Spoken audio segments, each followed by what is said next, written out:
السلام علیکم ورحمۃ اللہ وبرکاتہ. نحمده ونصلی علی رسولہ الکریم. اما بعد فاعوذ باللہ من الشیطان الرجیم. بسم اللہ الرحمن الرحیم. رب اشرح لی صدری ویسر لی امری واحلل عقدۃ من لسانی یفقہوا قولی. شہر رمضان الذی انزل فیہ القرآن هدى للناس وبينات من الهدى والفرقان فمن شهد منكم الشهر فليصمه ومن كان مريضا أو على سفر فعدة من أيام أخر يريد الله بكم اليسر ولا يريد بكم العسر ولتكملوا العدة ولتكبروا الله على ما هداكم ولعلكم تشكرون. اللہ سبحانہ وتعالیٰ سے دعا ہے کہ اللہ تعالیٰ ہمیں شکر گزار بندوں میں شامل کرے اور اس شکر کی ادائیگی میں ہمیں اپنی بہترین عبادت کی توفیق عطا فرمائے. رمضان گزرتا چلا جا رہا ہے، ہاتھوں سے نکلتا چلا جا رہا ہے اور آخری عشرہ قریب آ رہا ہے. رسول اللہ صلی اللہ علیہ وسلم آخری عشرے میں خود بھی بہت عبادت کرتے اور اپنے اہل و عیال کو بھی عبادت کے لیے ترغیب دلاتے. لہذا جہاں سارا مہینہ بہت بابرکت ہے وہاں خاص طور پر آخری عشرے کی عبادات کی خاص فضیلت بیان ہوئی ہے. حدیث میں آتا ہے، حضرت عائشہ روایت کرتی ہیں کہ جب رمضان کا آخری عشرہ شروع ہوتا تو نبی کریم صلی اللہ علیہ وسلم عبادت کے لیے کمر بستہ ہو جاتے، راتوں کو جاگتے اور اپنے اہل خانہ کو بھی جگاتے. ایک اور روایت میں آتا ہے کہ رسول اللہ صلی اللہ علیہ وسلم عام دنوں کی نسبت آخری عشرے میں خوب محنت اور کوشش کرتے. تو اس سے کیا پتہ چلتا ہے کہ ہمارا رمضان سے پہلے کا وقت، رمضان کے شروع ہونے کے بعد دونوں میں فرق ہونا چاہیے. یعنی رمضان میں عبادات بڑھ جانی چاہیے اور رمضان میں جو عبادات بڑھ جاتی ہیں پھر ان میں خاص طور پر آخری عشرے میں جب داخل ہوں تو مزید بڑھ جانی چاہیے. یعنی یہ ہم سب خود فرق رکھیں کہ میں رمضان سے پہلے کیا کرتی تھی، رمضان شروع ہونے کے بعد میں نے کیا کرنا شروع کیا، اور اب آخری عشرے کے لیے میری کیا تیاری ہے، اس میں نے مزید اپنی عبادت میں کیا اضافہ کرنا ہے. نبی صلی اللہ علیہ وسلم حضرت فاطمہ رضی اللہ تعالی عنہا اور حضرت علی رضی اللہ عنہا کا دروازہ بھی کھٹکھٹاتے، یعنی اپنے بچوں کے گھر کا دروازہ بھی جا کے کھٹکھٹاتے اور فرماتے الا تقومانی فتصلیانی، کیا تم دونوں نماز پڑھنے کے لیے اٹھو گے نہیں. یعنی خود جاگنے کے ساتھ ساتھ بچوں کو بھی جگائیں، بچوں کو بھی تلقین کریں. سفیان ثوری رحمہ اللہ کہتے ہیں، مجھے یہ زیادہ پسند ہے کہ جب آخری عشرہ شروع ہو تو رات کو تہجد پڑھے اور اس میں خوب محنت کرے اور اپنے گھر والوں اور بچوں کو بھی نماز کے لیے اٹھائے اگر وہ اس کی طاقت رکھتے ہوں. تو گویا کرنے کا کام یہ ہے کہ پھر آخری عشرے میں زیادہ سے زیادہ وقت عبادت میں گزاریں. راتیں تو ہیں ہی کیونکہ اس میں لیلۃ القدر بھی آتی ہے آخری عشرے میں، کسی ایک طاق رات میں، تو سارا عشرہ ہی اہتمام کرنا چاہیے. ہمیں نہیں معلوم کہ کون سی رات فضیلت کی رات ہے، اور ممکن ہو تو کام سے چھٹی بھی لے سکتے ہیں تاکہ عبادت کے لیے مزید یکسو ہو جائیں. تراویح اور تہجد میں جتنا قیام اب کر رہے ہیں اس کو انکریز کر دیں اور دن کو بھی تلاوت میں اضافہ کر لیں، اور گھر والوں کو بھی اس کے لیے تیار کریں. اگر ہو سکے تو گھر والوں کو بٹھا کر ان کے ساتھ بات کر کے ان کو لیلۃ القدر کی فضیلت بتا کر انہیں اس کے لیے تیار کیا جائے. اب دیکھیے کہ ہم جتنا بھی اپنا وقت گزارتے ہیں مختلف کاموں میں، اس میں بہت سارا حصہ ایسے کاموں پر بھی مشتمل ہوتا ہے جو واقعی ضرورت نہیں ہوتے، یعنی جو ٹائم ویسٹرز کہہ لیں، یعنی آپ ان کا کفارہ کسی طرح ہو نہیں سکتا جو ہم نے ضائع کر دیا ہے. ہاں اگر ہمیں لیلۃ القدر مل جاتی ہے تو اسے ایک رات کی عبادت 80 سال کی عبادت سے بہتر، 1000 مہینوں سے بہتر ہے. تو اس لیے ان دنوں میں خصوصی توجہ کے ساتھ اور دعا مانگتے ہوئے اللہ سبحانہ تعالیٰ سے عبادت کی توفیق مانگنی چاہیے. تو اللہ تعالیٰ ہمیں نصیب کرے. آج ہم انشاءاللہ سورۃ النحل کی آیت نمبر 90 سے شروع کریں گے. قرآن مجید کی تلاوت سنتے ہوئے اور قرآن مجید کا فہم حاصل کرتے ہوئے اپنی نیتوں کی تجدید کر لیجئے اور اللہ سبحانہ تعالیٰ سے دعا کیجئے کہ اے رب مجھے ایسی تمنا سے محروم نہ کرنا کہ جو میرے دل کو خوشی سے بھر دے اور وہ خوشی قرآن کی خوشی ہو، یعنی قرآن پڑھ کر میری خوشی میں اضافہ کر دے.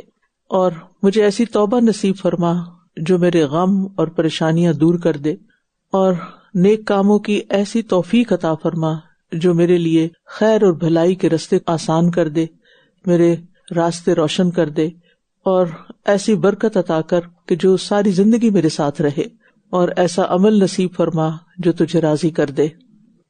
وَإِنَّ لَكُمْ فِي الْأَنْعَامِ لَعِبْرَةً نُسْقِيكُم مِّمَّا فِي بُطُونِهِ مِن بَيْنِ فَرْثٍ وَدَمٍ لَبَنًا خَالِصًا سَائِغًا لِّلشَّارِبِينَ وَمِن ثَمَرَاتِ النَّخِيلِ وَالْأَعْنَابِ تَتَّخِذُونَ مِنْهُ سَكَرًا وَرِزْقًا حَسَنًا إِنَّ فِي ذَلِكَ لَآيَةً لِقَوْمٍ يَعْقِلُونَ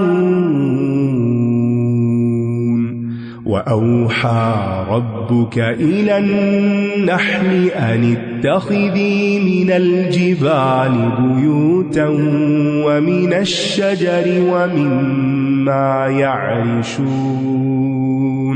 ثُمَّ كُلِي مِن كُلِّ الثَّمَرَاتِ فَاسْلُكِي سُبُلَ رَبِّكِ ذُلُلًا يَخْرُجُ مِن بُطُونِهَا شَرَابٌ مُخْتَلِفٌ أَلْوَانُهُ فِيهِ شِفَاءٌ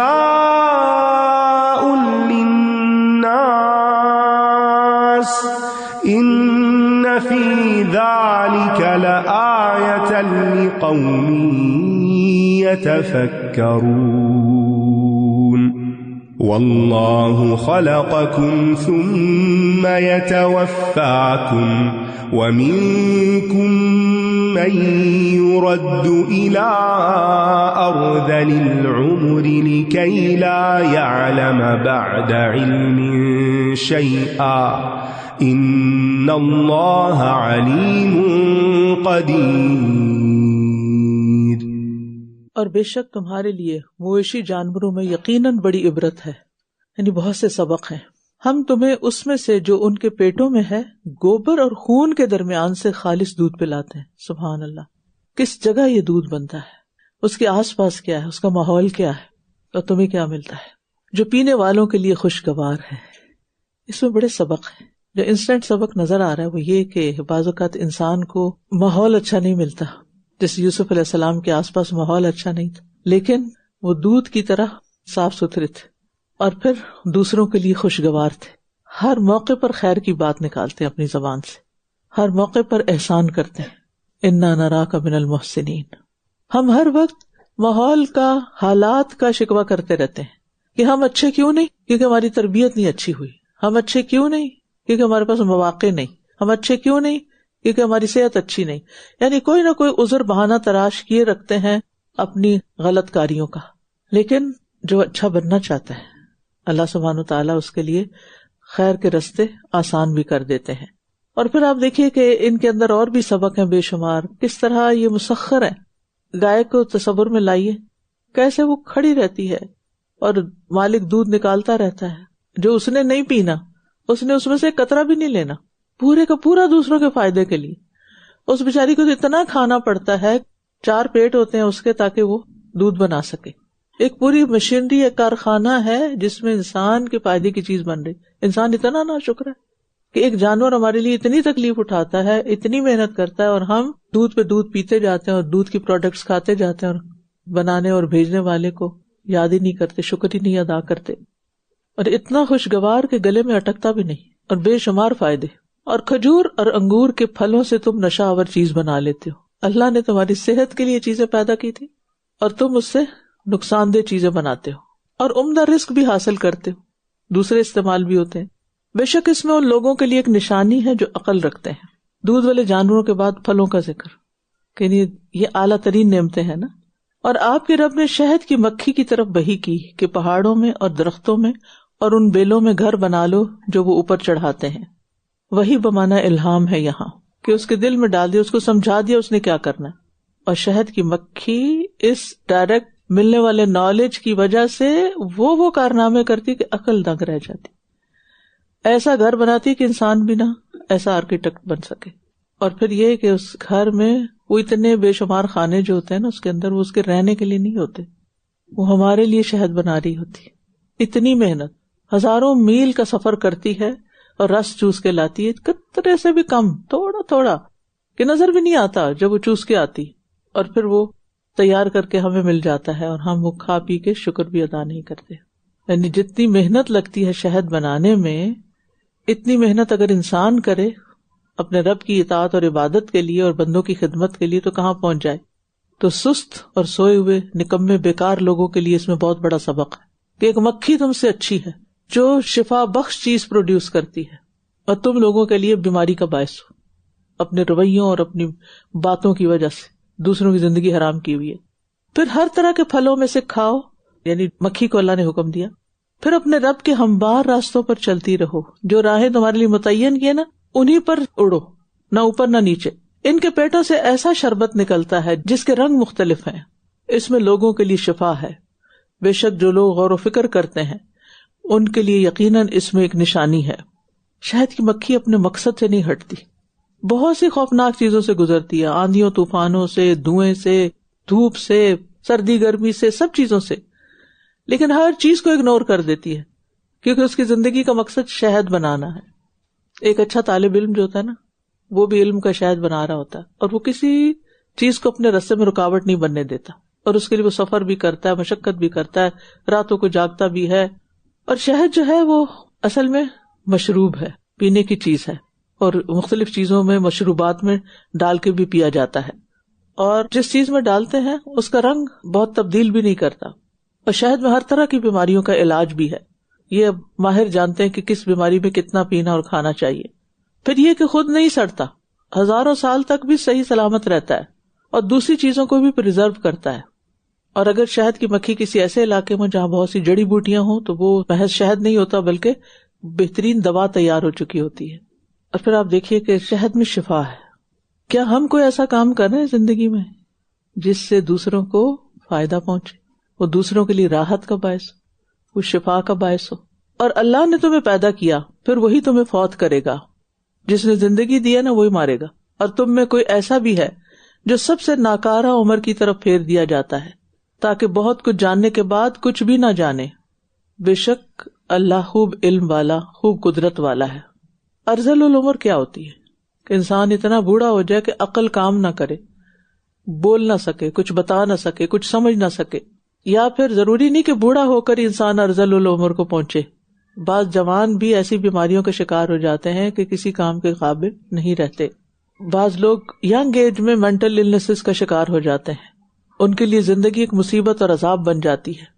اور ایک نیچرل پروسیس تو ہے ہی ارذل العمر تک پہنچنے کا کہ انسان کا حافظہ کمزور ہو جاتا ہے، اس کے اعضاء کمزور ہو جاتے ہیں.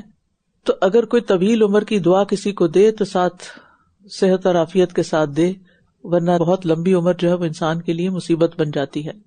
نبی صلی اللہ علیہ وسلم نماز کے بعد یہ دعا مانگا کرتے تھے، اللہم انی اعوذ بک من الجبن واعوذ بک من البخل واعوذ بک من ان ارد الی ارذل العمر واعوذ بک من فتنۃ الدنیا وعذاب القبر.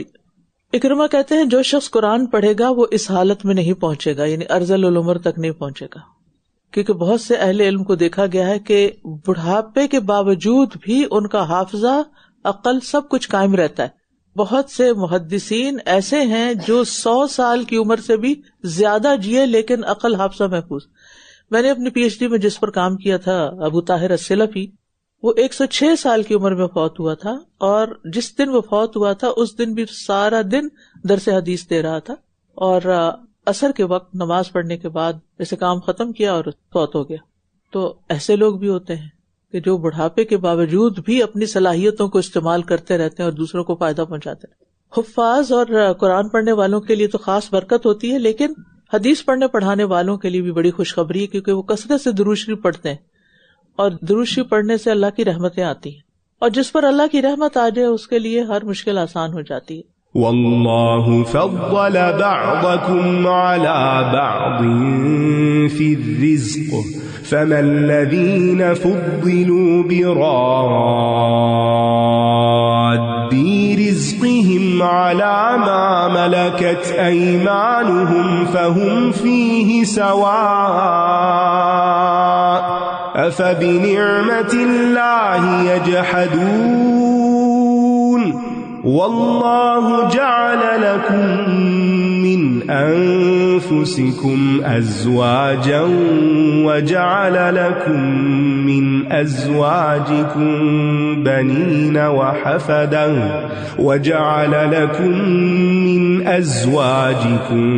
بنين وحفدا ورزقكم من الطيبات أفبالباطل يؤمنون وبنعمة الله هم يكفرون ويعبدون من دون الله ما لا يملك لهم رزقا من السماوات والأرض شيئا ولا يستطيعون فلا تضربوا لله الأمثال إن الله يعلم وأنتم لا تعلمون ضرب الله مثلا عبدا مملوكا لا يقدر على شيء ومن رزقناه منا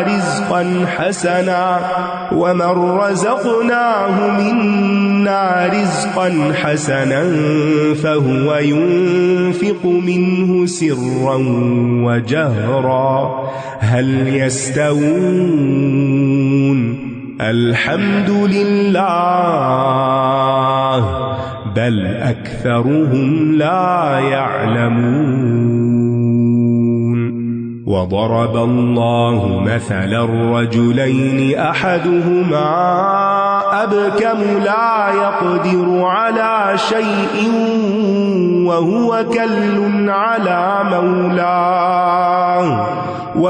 كل على مولاه أينما يوجهه لا يأتي بخير هل يستوي هو ومن يأمر بالعدل وهو على صراط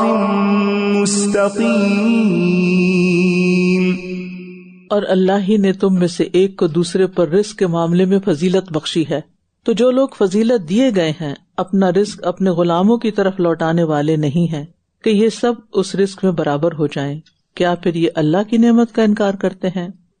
اللہ نے ہی رزق میں ایک کو دوسرے پر فضیلت دی ہے. یہ جو تقسیم ہے نا، یہ اللہ کی ہے، اس لیے اگر تھوڑا ملا ہے تب بھی راضی رہنا چاہیے، اور اگر زیادہ ملا ہے تو بھی اپنا کمال نہیں سمجھنا چاہیے، اللہ کا فضل سمجھنا چاہیے.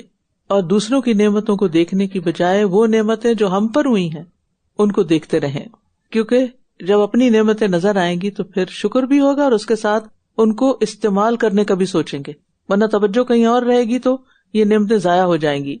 تو اس سے پتہ یہ چلتا ہے کہ نہ تو فقیر ہونا کوئی عیب ہے اور نہ مالدار ہونا کوئی خوبی ہے، یہ سب تو اللہ ہی نے تقسیم کی ہے.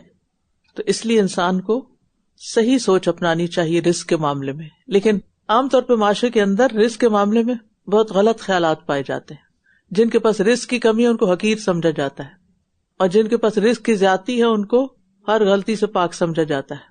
اور اللہ نے خود تم ہی میں سے تمہارے لیے بیویاں پیدا کی اور تمہاری بیویوں سے تمہارے لیے بیٹے اور پوتے پیدا کیے، اور اس نے تمہیں پاکیزہ چیزوں میں سے رزق دیا، کیا پھر بھی یہ باطل پر ایمان لاتے ہیں اور اللہ کی نعمت کا انکار کرتے ہیں؟ اللہ تعالیٰ کے بہت سارے احسانات کا ذکر ہو رہا ہے، اور ان احسانات میں سے، ان نعمتوں میں سے ایک اسپاؤس کا ہونا، تنہائی اور وحشت دور کرنے کے لیے ساتھی، مرد کے لیے عورت اور عورت کے لیے مرد. اور پھر یہ کہ اس ساتھی کو جن سے انسان میں سے بنایا، اگر کسی دوسری جنس سے ہوتا تو یہ سکون اور موافقت نہ ہوتی. اور پھر صرف یہ نہیں کہ دونوں ساتھی بنے رہیں اور کافی ہے، اس سے تمہارے لیے بیٹے اور بیٹوں کے بعد ان کے بیٹے. آپ دیکھیے کہ بیٹیوں کے بھی بیٹے ہوتے ہیں، لیکن جو محبت بیٹوں کے بیٹوں سے ہوتی ہے وہ دوسروں کے لیے نہیں ہوتی.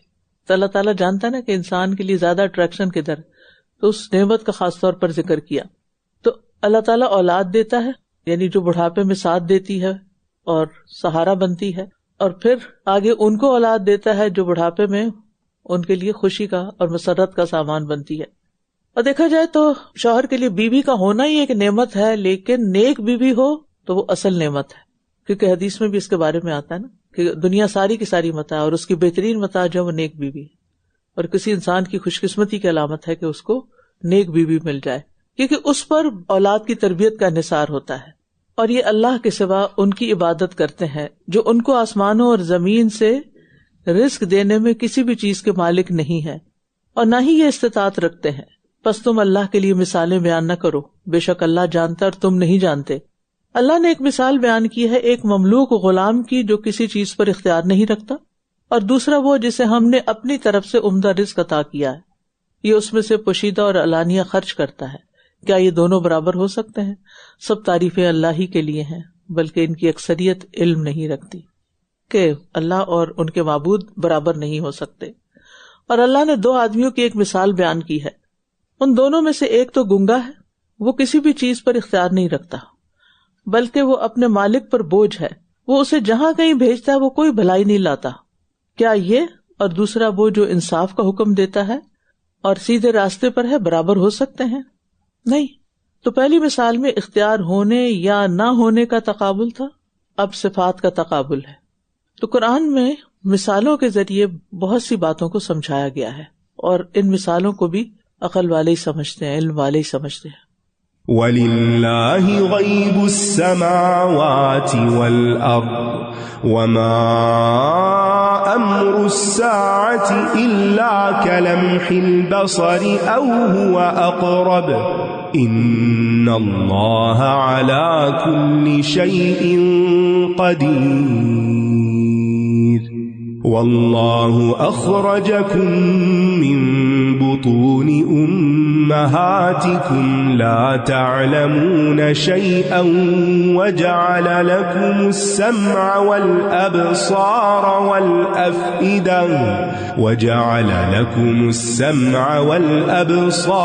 وَالْأَفْئِدَةَ لَعَلَّكُمْ تَشْكُرُونَ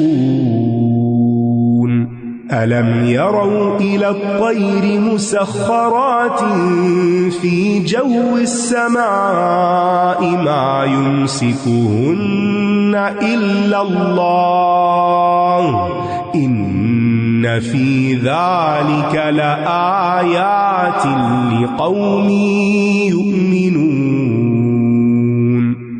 وَاللَّهُ جَعَلَ لَكُم مِّن بُيُوتِكُمْ سَكَنًا وَجَعَلَ لَكُم مِّن جُلُودِ الْأَنْعَامِ بُيُوتًا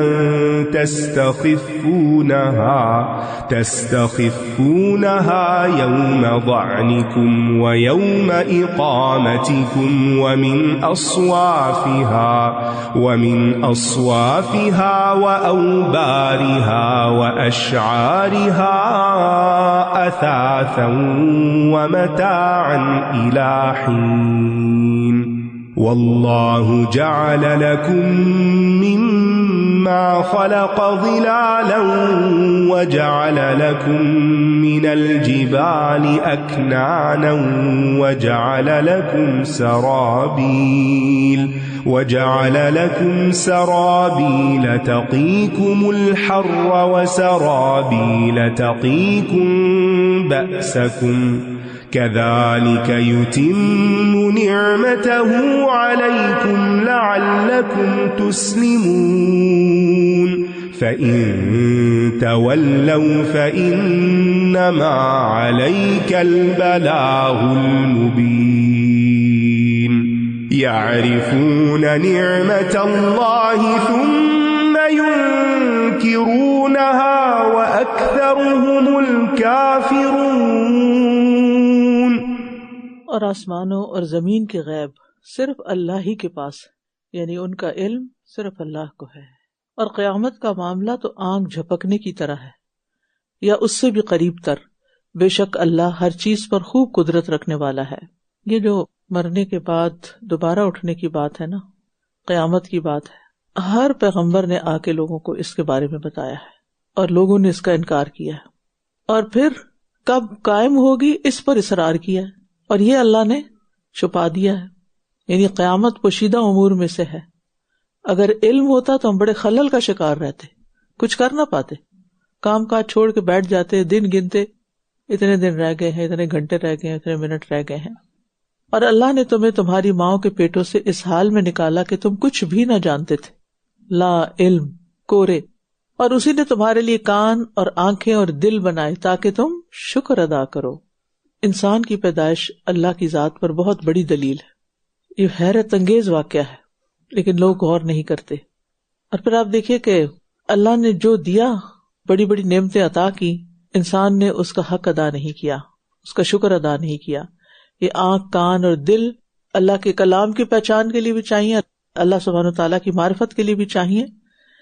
اور ان تین اعضاء کا قرآن میں زیادہ ذکر آتا ہے، بارہا ذکر آتا ہے، کیونکہ یہ تینوں علم کے دروازے ہیں.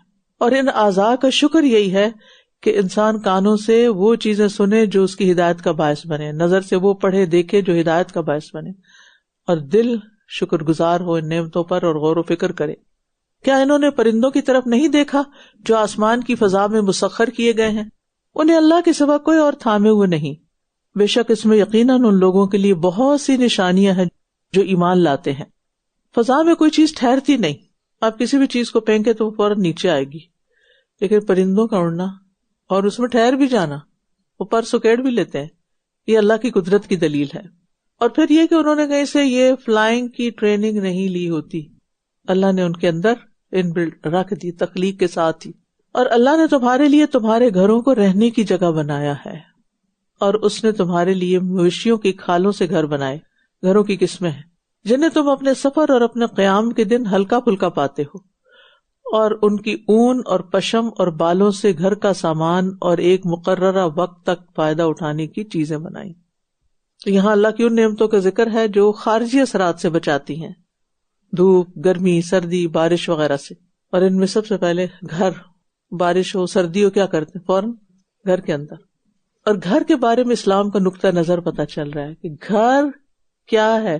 سکنن، سکون کی جگہ، رہنے کی جگہ. تو ہمارا دین ہم سے کیا چاہتا ہے کہ ہم گھروں کو سکون کی جگہ بنائیں، کہ جہاں گھر میں رہنے والا ہر بندہ سکون پائے، وہ اس کے لیے خوشی کی جگہ ہو، اور لوگ جو اس میں رہتے ہیں وہ آپس میں ایک دوسرے کے لیے باعث اطمینان ہوں. گھر کو جھگڑوں کی جگہ نہیں بنانا چاہیے. اور گھروں کا احترام بھی ہے کہ کسی دوسرے کے گھر میں بغیر اجازت داخل نہ ہوا جائے، نہ ہی کسی کا تجسس کیا جائے، کیونکہ ان چیزوں سے پھر گھروں کا سکون خراب ہوتا ہے. اپنے بارے میں ہم سب غور کریں کہ کیا ہمارا گھر ہمارے لیے باعث سکون ہے، یا اس میں ہر وقت چیخنا، چلانا اور لڑائی جھگڑا، فتنہ فساد، کبھی پولیس کو بلا رہے ہیں، کبھی کچھ کر رہے ہیں، کبھی کچھ کر رہے ہیں. کیا کر دیا ہم نے گھروں کو؟ ہم نے سکون گھروں سے باہر ڈھونڈنا شروع کر دیا ہے. ہر کوئی گھر سے نکلنے کی فکر میں. بچے جوان ہے تو گھر سے موو آؤٹ کرو، والدین کو چھوڑ دو. بیوی بیزار ہے شوہر سے کہ اب الگ کہیں جا کے رہو. تو اب سوال یہ پیدا تھا کہ سکون آئے گا کیسے؟ یہ صرف قرآن کی تعلیمات پر عمل کرنے سے آ سکتا ہے کہ صبر کریں، توکل کریں، انتظار کریں، اطاعت کریں، اللہ کا ذکر کریں. جن گھروں میں اللہ کا ذکر بلند ہوتا ہے، جن گھروں میں ایک دوسرے کے ساتھ حسن سلوک ہوتا ہے، دوسرے کا حق نہیں مارا جاتا، وہاں سکون ہی سکون ہوتا ہے. اور اللہ نے ان چیزوں میں سے جو اس نے پیدا کی تمہارے لیے سائے بنائے. سبحان اللہ، ایک کے بعد ایک نعمت، سب چیزوں پہ توجہ دلائی جا رہی ہے. اور اس نے تمہارے لیے پہاڑوں میں چھپنے کی جگہ بنائی، اور تمہارے لیے کرتے بنائے جو تمہیں گرمی سے بچاتے ہیں، اور ایسے کرتے یعنی زرہیں بھی جو تمہیں تمہاری جنگ میں بچاتے ہیں. اسی طرح وہ تم پر اپنی نعمت پوری کرتا ہے تاکہ تم فرما بردار بن جاؤ. یہ نعمتیں کیوں یاد کرائی جا رہی ہیں؟ تاکہ تم اللہ کی عظمت کے آگے جھک جاؤ. اور نعمتوں کا زیادہ ہونا انسان کو مزید شکر گزار بناتا ہے. پھر اگر یہ منہ موڑ جائیں تو بے شک آپ کے ذمہ واضح پیغام پہنچا دینا ہے. بدبخت لوگ ہیں جو اللہ کی نعمتوں سے ہدایت کے رستے پہ نہ چلیں. یہ اللہ کی نعمت کو پہچانتے ہیں پھر اس کا انکار کر دیتے ہیں، اور ان میں سے اکثر لوگ ناشکرے ہیں. جو شخص اللہ کی نعمت کا زبان اور دل سے انکار کرتا ہے وہ مومن نہیں ہو سکتا. مومن تو ہر آن شکر گزار ہوگا. اور پھر یہ کہ یہ اللہ کی نعمتیں ہیں، بہت سے لوگ ان کو اپنے طرف منسوب کرتے ہیں، یہ میں نے کیا، یہ میں لائی ہوں، یہ میں نے بنایا ہے. لوگ جب نعمتوں کو دیکھتے ہیں تو اس وقت مان بھی لیتے ہیں کہ اللہ کی طرف سے ہے. اتنا کافی ہے مان لینا کہ اللہ نے دیا؟ نہیں،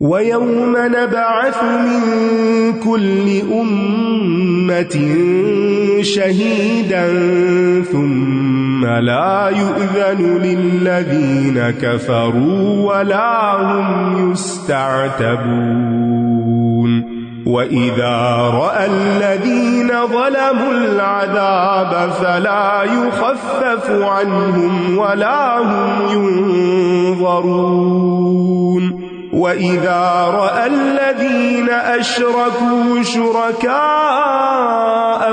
قَالُوا رَبَّنَا هَؤُلَاءِ شُرَكَاؤُنَا الَّذِينَ كُنَّا نَدْعُو مِن دُونِكَ فَأَلْقَوْا إِلَيْهِمُ الْقَوْلَ إِنَّكُمْ لَكَاذِبُونَ وَأَلْقَوْا إِلَى اللَّهِ يَوْمَئِذٍ السَّلَمَ وَضَلَّ عَنْهُمْ مَا كَانُوا يَفْتَرُونَ الَّذِينَ كَفَرُوا وَصَدُّوا عَن سَبِيلِ اللَّهِ زِدْنَاهُمْ عَذَابًا